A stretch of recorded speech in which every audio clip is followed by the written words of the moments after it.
Democratic Socialists of America scored wins in the midterms. What's on their agenda? The Democratic Socialists of America scored headline-grabbing victories in this year's midterm elections, sending its first two members to Congress, one in state and municipal races across the country. But what are the DSA's core beliefs, and what policies are these newly elected lawmakers likely to champion as priorities? It's the issues that drive us, but really it's the people that drive the issues, Ali Cohn, a member of the DSA's 16-person governing body, said in an interview. We're working under the ideology of what's best for the working class. What's the most human? We organize for social democratic reform, she continued. We're organizing for reform. We want to transform the status quo, because what we know of the status quo isn't working. Members, who self-identify as everything from communists to liberals to Marxists to socialists, vote on a platform during the organization's biennial national convention.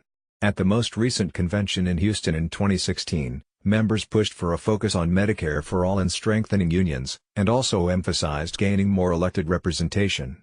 The DSA saw membership surge after Rep. Elect Alexandria Ocasio-Cortez, DNY, beat longtime incumbent Joe Crowley in the Democratic primary in June, Cohn said. It was 44,000 members strong prior to her victory, and 4,000 more people joined within a week of her win. Now, the organization has 55,000 members, Cohn said.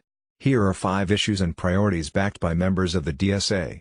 The DSA in abolishing the Immigration and Customs Enforcement (ICE) agency, and advocates abolishing borders and any other barrier imposed on the social, labor and political power of migrants, on the DSA's website.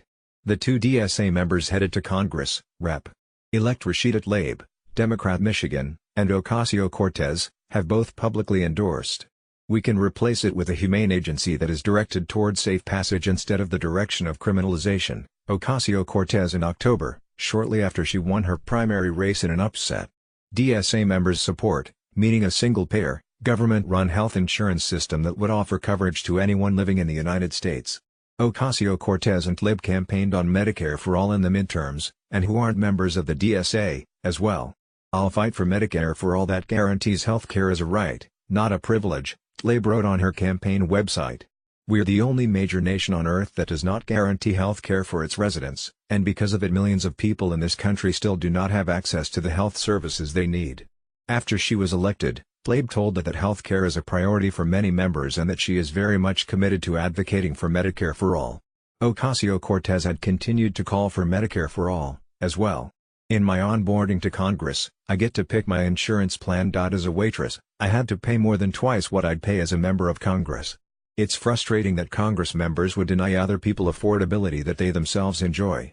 Time for strengthening unions, in which workers self-organize to collectively bargain for fair wages, benefits and working conditions, was voted a during the DSA's most recent convention, and DSA routinely offers strike across the country. I would say our biggest theme is that we're obviously working toward a more democratic society that is for the workers, Cohn said. It all comes back to the same issue, that we need a society that is more democratically run, where the wealthy aren't the only ones who have access to all these basic human rights that we should all have access to. The DSA takes an eco-socialist position on climate action, which views capitalism fundamentally at odds with saving the planet. Bertilla Ullman, a politics professor at New York University who researches Marxism, said he believes is one factor behind increased interest in socialism. It's a chance of resolving some of our worsening problems in society like climate change, wars and growing inequality, which I think are the main problems that are pushing people, especially young people, more towards socialism, Ullman said in an interview. Though not yet sworn in, Ocasio-Cortez has prioritized the issue of climate change, alongside a diverse group of Democratic lawmakers during a news conference outside the Capitol in Washington at the end of November. According to the DSA's newly created, the organization opposes war as a key part of the struggle for socialism. I don't support military operations, Tlaib told the in August. If you go to the Department of Defense website, every day, Monday through Friday, there is an area called contracts. Go there. You want to pay for college? Medicare for all? Pay to take care of Americans dying from famine to basic human rights abuses? Look at those contracts. I'm floored at how much money they're spending. Most recently, the DSA supported a Senate resolution that would end all U.S. involvement in the Saudi-led war in Yemen. That measure passed a key procedural hurdle in late November in a 63-37 vote. Diamond Naga SIU is a digital politics intern for NBC News.